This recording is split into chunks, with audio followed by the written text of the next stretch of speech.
ఆంధ్రప్రదేశ్లో జగన్మోహన్ రెడ్డి అధికారంలోకి రాగానే ప్రజావేదికను కూల్చి విమర్శల పాలయ్యారు. కృష్ణానది కరకట్ట మీద ఉన్న భవనాలన్నీ కూల్చివేస్తామని, చివరకు చంద్రబాబు నివాసం ఉన్న లింగమనేని గెస్ట్ హౌస్ను కూడా కూల్చివేస్తామని ప్రకటించారు. అయితే కోర్టులో జోక్యం చేసుకోవటం, ఢిల్లీ నుంచి పెద్దలు ఆటంకపరచడంతో కూల్చివేతలు ఆగిపోయాయి. కృష్ణానది సమీపాన కట్టిన భవనాలన్నీ చట్టవిరుద్ధమైనవే. వాటిని కూల్చేయాల్సిన అవసరం ఉంది, లేకపోతే నిబంధనలను మార్చాల్సిన అవసరం ఉంది.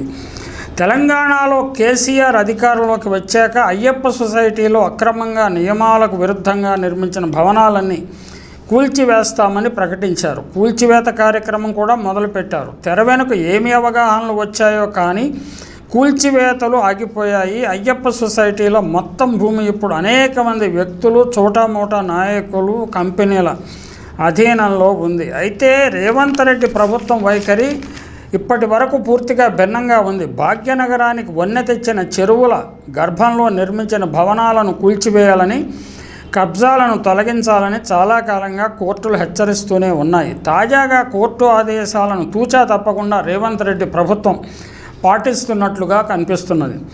గండిపేట ఎఫ్డిఎల్లో నిర్మాణాలను ఇప్పటికే కూల్చివేశారు. హిమాయత్ సాగర్ ఎఫ్టిఎల్లోని నిర్మాణాల కూల్చివేయడానికి నిర్ణయం చేశారు.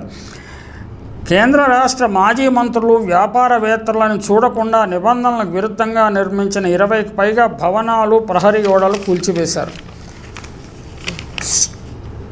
Hyderabad disaster response asset protection agency HYDRAA అక్రమార్కులకు దడబుట్టిస్తోంది. గండిపేట చెరువు పూర్తి నిల్వ సామర్థ్యం ఎఫ్టిఎల్లో వెలసిన నిర్మాణాలపై కన్నెర చేసింది. జంట నగరాలకు తాగునీటి వనరైన గండిపేట, ఉస్మాన్ సాగర్ ఎఫ్టిఎల్ బఫర్ జోన్లలో నిర్మాణాలను నేలమట్టం చేసింది. మొత్తం 50కి పైగా భవనాలు, ప్రహరీ గోడలను యంత్రాలతో కూల్చివేసింది. వీటిలో తెలుగు రాష్ట్రాలకు చెందిన ప్రముఖ వ్యాపారవేత్తలు, కేంద్ర రాష్ట్ర మాజీ మంత్రులకు చెందిన భవనాలు ఉండటం గమనార్హం. గండిపేట పరిసర ప్రాంతాల్లో ఈ స్థాయిలో కూల్చివేతలు గతంలో ఎప్పుడూ జరగలేదు. ఇదే ప్రథమమని స్థానికులు చెబుతున్నారు. కాగా గండిపేట మండలం ఖానాపూర్ గ్రామ పరిధిలోని పలు సర్వే నెంబర్లలో కొందరు భవనాలు నిర్మించారు. వాణిజ్య సముదాయాలు, స్పోర్ట్స్ కాంప్లెక్స్లు, హోటళ్లు, స్పా, ఇతర అవసరాలకు వాటిని వినియోగిస్తున్నారు. ఇవన్నీ ఎఫ్టిఎల్ పరిధిలో ఉన్నాయని ఓ సామాజిక కార్యకర్త నుంచి ఫిర్యాదు అందింది. దీనిపై హైడ్రా కమిషనర్ ఏవి రంగనాథ్, ఇతర అధికారులు క్షేత్రస్థాయిలో పరిశీలించారు. భవనాలు ఎఫ్టిఎల్లోనే ఉన్నాయని నిర్ధారించుకుని చర్యలకు శ్రీకారం చుట్టారు. గండిపేట కూల్చివేతల సమయంలో కొందరు ప్రభుత్వంలోని పెద్దలకు ఫోన్ చేశారు. కల్పించుకునేందుకు వారు నిరాకరించారు.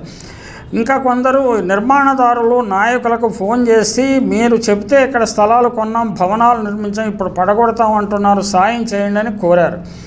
ఆ నాయకులు స్పందించకపోగా ఫోన్లు స్విచ్ ఆఫ్ చేసి పెట్టారు. ఎఫ్టిఎల్ బఫర్ జోన్లో తమకు భూములు విక్రయించి కోట్లు సంపాదించిన నాయకులంతా మొహం చాటేయడంతో బాధితులు ఆగ్రహం వ్యక్తం చేస్తున్నారు. ఖానాపూర్ గ్రామంలో బీఆర్ఎస్ ప్రభుత్వం హయాంలోనే యథేచ్ఛగా నిర్మాణాలు చేపట్టారు. జలాశయం ఎఫ్టిఎల్ బఫర్ జోన్తో పాటు ఎగువ నుంచి వరద వచ్చే కాలువలకు అడ్డంగా భవనాలు వెలిశాయి. గండిపేట జలాశయం పరివాహక ప్రాంతం రక్షణకు ఉద్దేశించిన జీవో 111 పరిధిలో ఖానాపూర్తో పాటు వట్టినాగులపల్లి కూడా ఉంది. ఈ 2 గ్రామాలు గండిపేట మండలంలోకి, మిగతావన్నీ శంకర్పల్లి, మొయినాబాద్ మండల పరిధిలోకి వస్తాయి. త్వరలో వట్టినాగులపల్లిలో అక్రమ నిర్మాణాలను కూల్చివేస్తామని మున్సిపల్ అధికారులు చెబుతున్నారు.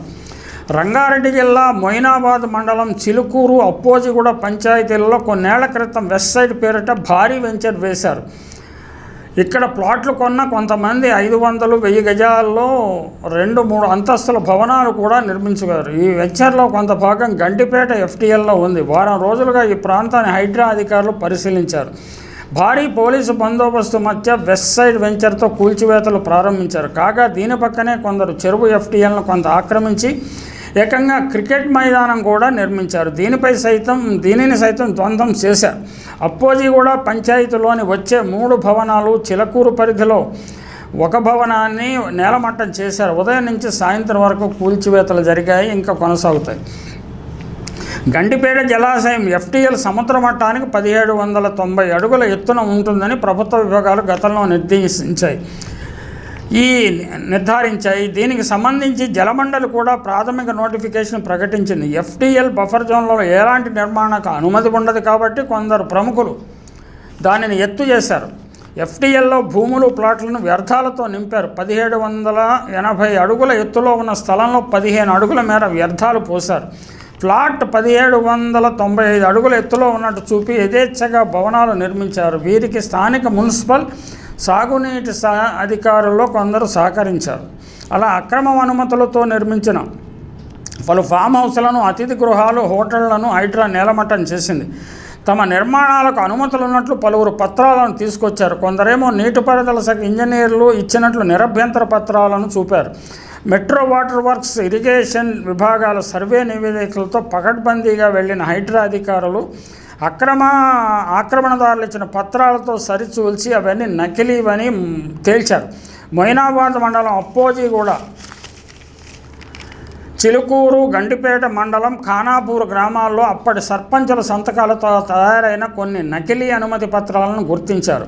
2009 నాటి తేదీలతో పలువురు మాజీ సర్పంచులు వాటిని జారీ చేస్తున్నట్టు తెలుసుకున్నారు. అలాంటి వారిపై క్రిమినల్ కేసులు నమోదు చేస్తామని హైడ్రా హెచ్చరించింది. ఏళ్ల తరబడి హైదరాబాద్ నగరం దాహార్తిని తీర్చిన గండిపేట, హిమాయత్ సాగర్ జలాశయాలను అక్రమ కట్టడాలతో ధ్వంసం చేశారని, ఆయా భవనాల నుంచి వెలువడే మురుగు చెరువులలో కలుస్తోందని హైడ్రా అధికారులు గుర్తించారు. హిమాయత్ సాగర్ పరిధిలో మాజీ మంత్రులు, ఇతర ప్రజాప్రతినిధులు, ఇతర ప్రముఖుల ఫామ్ హౌస్లపై ఇప్పటికే హైడ్రాకు ఫిర్యాదులు వచ్చాయి. ఇది ఆరంభం మాత్రమేనని, జంట జలాశయాలకు పూర్తి స్థాయిలో విముక్తి లభించే వరకు చర్యలు కొనసాగుతాయని వీరు గుర్తు చేశారు. జలవనరులను కలుషితం చేయడం, సముద్ర తీరాల్లో భవనాలు నిర్మించడంపై సుప్రీంకోర్టు అనేక కఠినమైన తీర్పులు ఇచ్చిన విషయం తెలిసిందే. కేరళలోని మరాదు మున్సిపాలిటీలో బహుళ అంతస్తుల భవనాలను సిఆర్జెడ్ నిబంధనలు ఉల్లంఘించినందుకు కూల్చివేశారు. గురుగాంలో జంట టవర్లను కూడా సుప్రీం నిబంధనలకు ఆదేశాలకు అనుగుణంగా కూల్చివేశారు.